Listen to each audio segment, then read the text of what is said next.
matagutlo, matagadlaw. Adunay mga panghitabo didto sa kauluhan. Panghitabo sa gawas sa atong nasod ug adunay mga panghitabo dinhi sa atong dapit. Mga panghitabo nga mao'y makapaikag sa katawhan nga mabinantayon sa lakat ug dagan sa panahon karon. Itanyag ning istasyon DXSR ang 7 o'clock Breakfast News.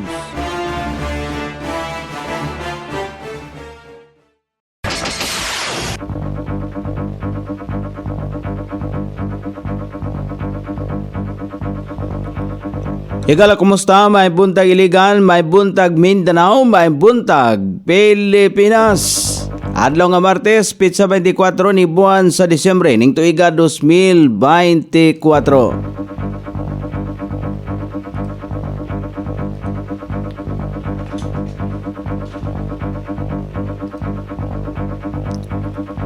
Sangan sa ato station manager Pastor Robin Sulapas, kini ang inyong KSR Kabisaya Nonibi. Ang matod sa hanay sa balita sa alas 7. O karon sa uluhang tudling sa itong mga balita, suspek sa pagpahiyot og shabu sa baluin na sikop. Lalaking nag-wild nakuhaan og shabu. Sa kauluhan, purchase booklet alang sa mga senior citizen, medicine discount, dili na kinahanglan. Ihap sa mga biktimas pabuto sa wala pang selebrasyon sa Pasko, 17 na. Dismissal batok sa usa ka kanhi direktor sa BIFAR, gipalig-on sa ombudsman. NBI, igahin ang ilang Christmas party funds sa mga biktima sa Baguio. Balita sa gawas sa nasod, gobyerno sa Syria nahugno sa kamot sa rebelde, diktador nga si Assad ni Ikyas. Balita sa kinabuhing Kristohanon, pastor sa India, gikasuhan human giakusahan nga nangabig og kalag pinaagi sa pagampo. Kini ang uluhang tudling sa atong mga balita nga dalit kanato ning istasyon. DXSR 106.7 sa inyong FM dial. Ang bugtong radyo sa dakbayan siligan nga nagsibiya sa balaang kasulatan, pinasubay sa inspired and preserved, not simply dictated King James Version sa Anchor Broadcasting Corporation. O karon sa kompleto nga detalye, nasikop sa Joint Police Operations ang usa ka prime suspect nga nagpahihot og gituhoang shabu sa Purok Size, Barangay Maria Cristina, Baluil, Lalawigan sa Lanao del Norte sa nakalabayng adlaw. Sa official report nga nadawat ni Police Colonel Roy Magsalay, Provincial Police Director sa Lalawigan, ang 36 anyos nga suspect nakuhaan og 25 ka gramong ginudahang shabu nga mokabat sa 170,000 pesos ang kantidad og ubang mga ebidensya. Gipasakana og kaso ang suspect batok sa paglapas sa Republic Act 9165. Ang suspect taga First East, Rosario Heights, tubod ni Dakbayan Siligan.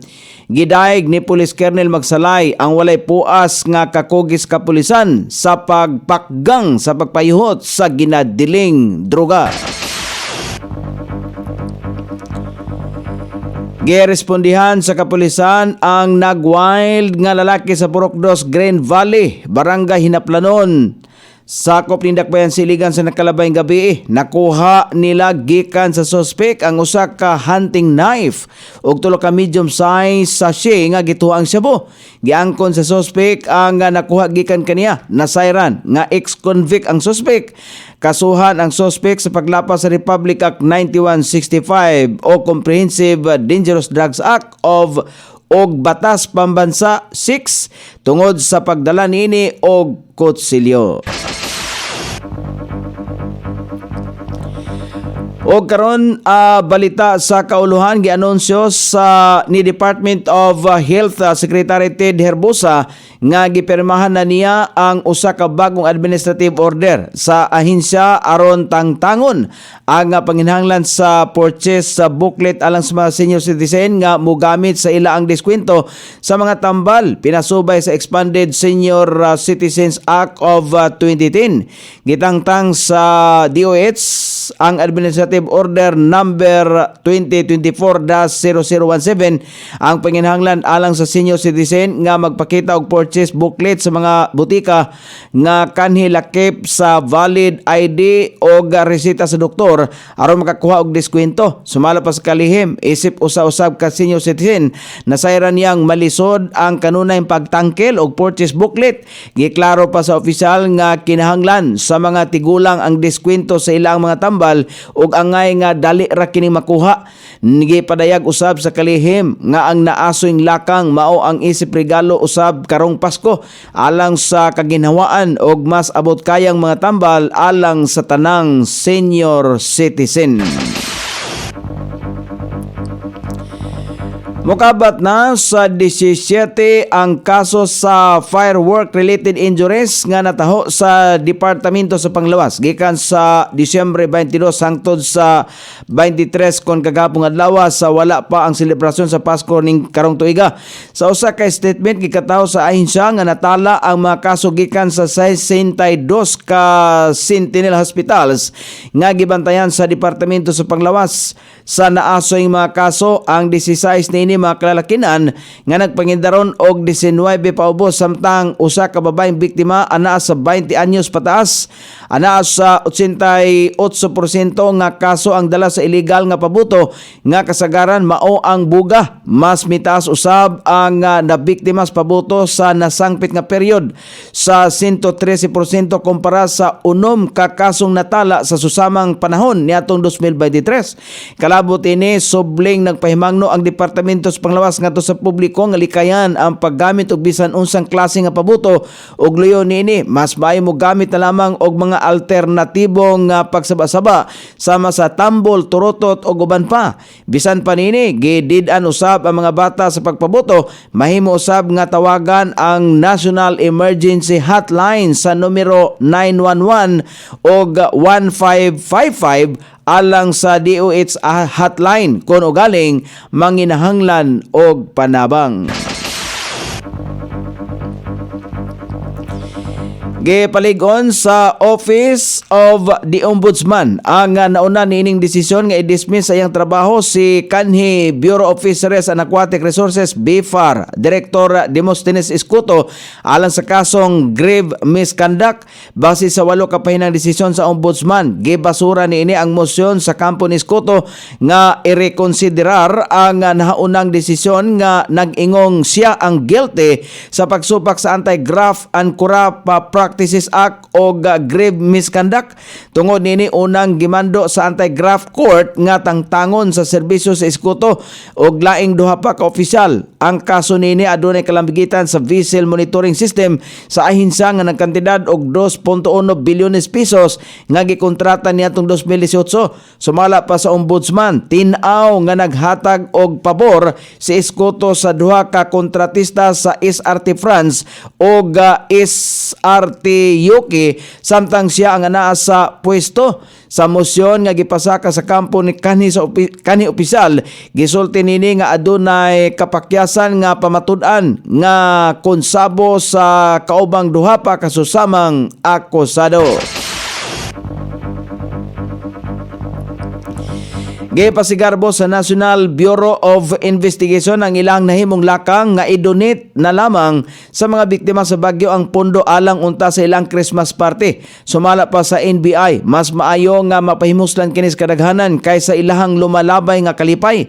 Gihimo sa ahensya ang pahayag sa gipahigayong butil at tuwang handog ay pag-asa program sa Pasig kon Pasay City.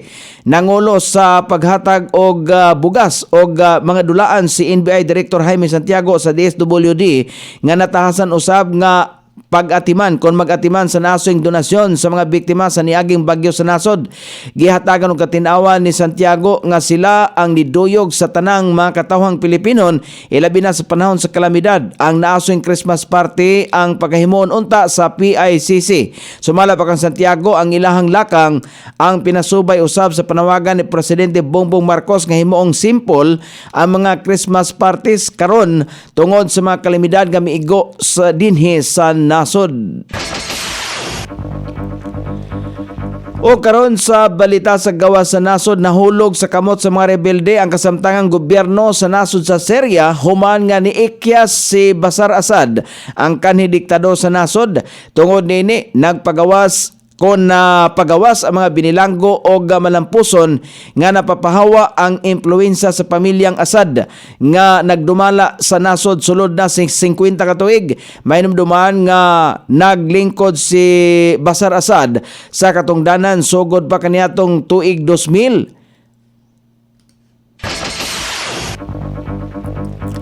O karon sa balita sa kinabuhing Kristiyanon, usa ka Baptist pastor nga nagtrabaho usab isip magtutudlo sa nasod sa India ang giaresto kaniadtong niaging mga semana human nga gireklamo siya nga nangabig og kalag sa katawhan pinaagi sa pagampo.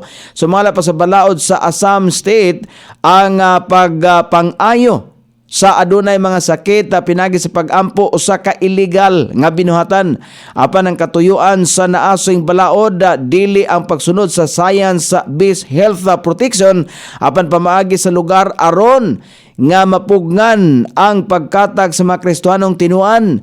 Apan bisan pa layo ang akusasyon niyang rason sa pagampo niya sa pinakaunang Baptist pastor nga adunay taas nga katungdanan sa lugar ang unang giaresto tungod sa sayop nga akusasyon. O karon sa kahimtang sa pagbanaban sa dagan sa panahon, ang shear line ang makaapektar sa Southern Luzon o Eastern Visayas, samtang ang hanging amihan ang makaapektar sa ubang bahin sa Luzon. Ang Eastern Visayas, Bicol Region, Calabarzon, Mimaropa ang makasinati o madagumon nga kalangitan inubanan sa mga pag-ulan-ulan kini epekto sa shear line, samtang ang mga dapit sa Metro Manila, Cagayan Valley, Cordillera Administrative Region, Aurora, Bulacan, Nueva Ecija ang makasinati gapon sa madagumon nga kalangitan inubanan sa mga pag-ulan-ulan tungod kini epekto sa hanging amihan. Ang Mindanao ug ubang bahin sa nasod nga Pilipino ang makatagamtam gyapon sa madag-umon nga kalangitan inubanan sa patak-patak ka mga pagulan kini epekto sa localized thunderstorm. Sukod sa temperatura dinhi sa dakbayan siligan ang kabugnaon ana sa 23 ug ang kainiton mosangko sa 29 degrees sentigrado. Ang adlaw misilang kaganahan sa alas 6:18 ug mosahop unya sa alas 5:34 sa sayong takna sa kagabi.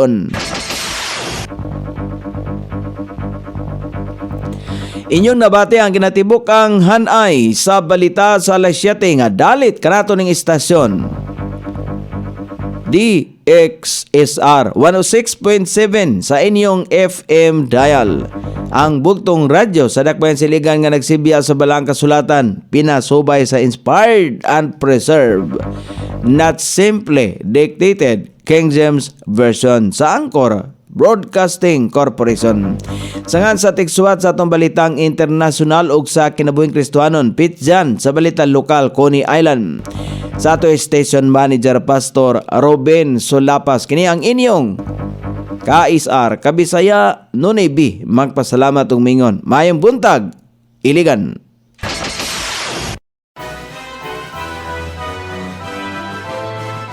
Inyong nabati ang 7 o'clock breakfast news hangtod na usab og mga adlaw sa samang takna o sa samang istasyon. Daghang salamat sa iyong pagpaminaw ug maayong buntag.